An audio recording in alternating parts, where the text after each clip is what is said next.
Hi, what's going on, guys? It's Bros Trove, and again here with another review. Today we're going to be reviewing the BC9. I believe this is the 4.5 or the 5-inch from Bear Creek Arsenal. So first, let me go ahead and check, make sure it's clear. We're clear there. Okay. So again, this is we're just talking about the upper here. I think I got the upper for just under or just about $200. Shipping might have been $200 or $220. I can't remember. I've had this now for a good, I don't know, 9 months. 9 months. Again, I'm doing all this kind of, all these reviews are way after my purchase date. And that way I can give you an honest review. So, first of all, I had, when I first got this, I like to buy my ammunition in bulk. So, I bought a bunch of Blazer 115, and initially I was getting failure to feeds with this upper unit here. And I realized that it might have just been the way the Blazer is made. So 9mm being a flat wall ammunition, sometimes there is a little lip from where the casing and the bullet actually make contact. So that might have been too much for this particular, too much of a lip for this feed ramp to feed it properly. And so what may have happened is that because of that, it was just getting caught up. So I then switched ammunitions to 115. Excuse me, I went to 124 Blazer and still had the same issue. So then I changed manufacturers and I went to S&B 115 and it ran flawlessly. So that was the first, I want to say first 250, 300 rounds.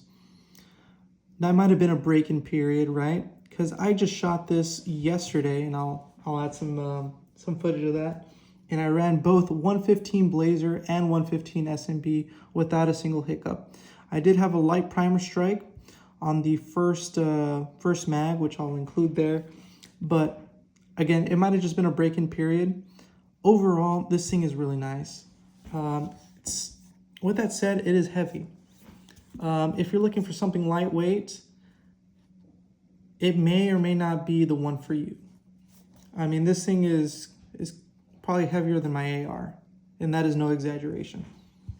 It is pretty dense. It feels well made.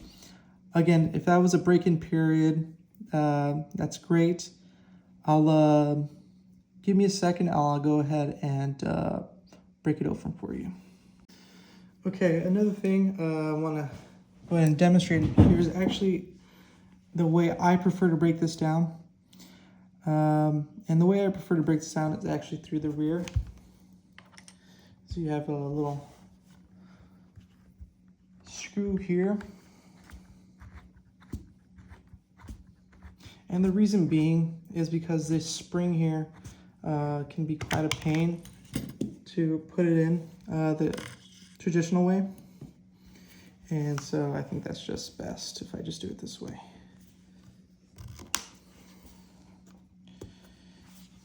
And if you ask Bear Creek, they're going to say to kind of pop the pins a little differently.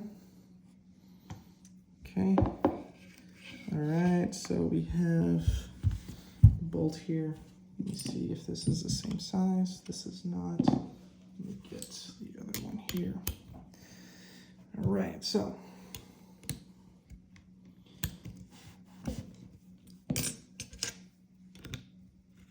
this is one big gripe about it is the breakdown. You need Allen wrenches whenever you're breaking this down. This is not meant for a field strip. This is meant for you going somewhere safe.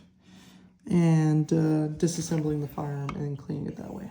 So one thing I would suggest doing is maybe polishing up this this chamber here. There's actually a little feed ramp right here. Let me see if I can angle my camera a little better so you can show you guys.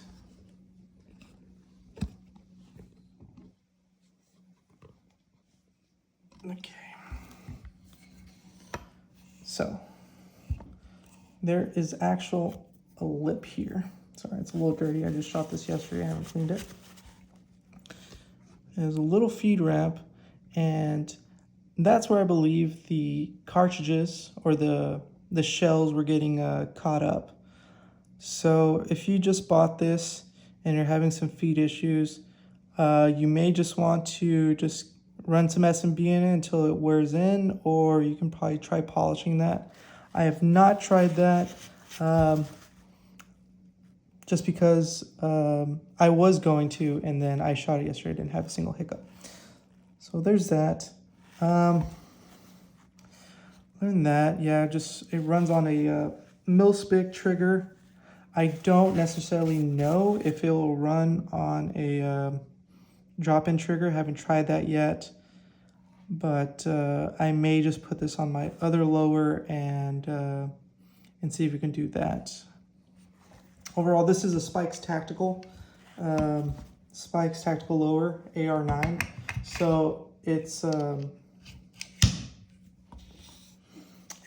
built only for Glock mags, at least as far as to my knowledge goes. I don't know if, I think it's proprietary. I don't necessarily know if there is an option to put 320 mags or Beretta mags in there.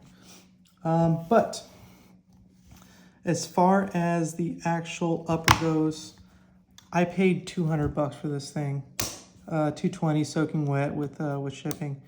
And is it worth the value? Absolutely. This was just something I wanted to keep cheap. I think the most expensive part on it was the upper. The lower was just around $150. And we get some iron sights. I think I got that for $30 on Amazon. The Hollow Sun ARO I probably got for $110 out the door on a sale price. And I got this little hand stop for I think $10 on Amazon too. Mil-spec trigger with the grip. This is from Anderson. That was about $50. So 20, 50, 160. So that is 410, 420, 450, and 560 is total what I paid for this. Could you buy something better? I don't know. Again, this is all in. This is what the attachments I put on. I'm still waiting on a Picatinny brace for it, but I have a buddy of mine who plans on selling it for cheap, so I may just be able to get this under $600 for a fully built. And I enjoy it. That's it, man. I would totally recommend one of these. Just be patient with it. Just know that it takes work to get it where you want it, and the work might just be as simple as just shooting it. Shooting it with SMB, that's what my recommendation would be. And then after that, just run whatever you want. All right, guys, that's it for this show. That's it for the episode. I hope you guys have a great day, and God bless. Goodbye. Okay, now we're at the range, and I'm just feeding it right now some Blazer 115. I'm getting my sight alignment ready. If I'm having a hard time aiming, it's because I don't have a brace on this yet. I'm just kind of freehanding it, and you see that I don't have a single issue there. Okay, a couple of things here. After actually reviewing the video from the range, I actually noticed that the bolt actually was never fully sent forward. You can see that some brass in the bottom left corner, and that's why I had the failure, so actually it looks like it was a magazine failure, not a light primer strike, and it wasn't the it wasn't the blazer, it was the SMB.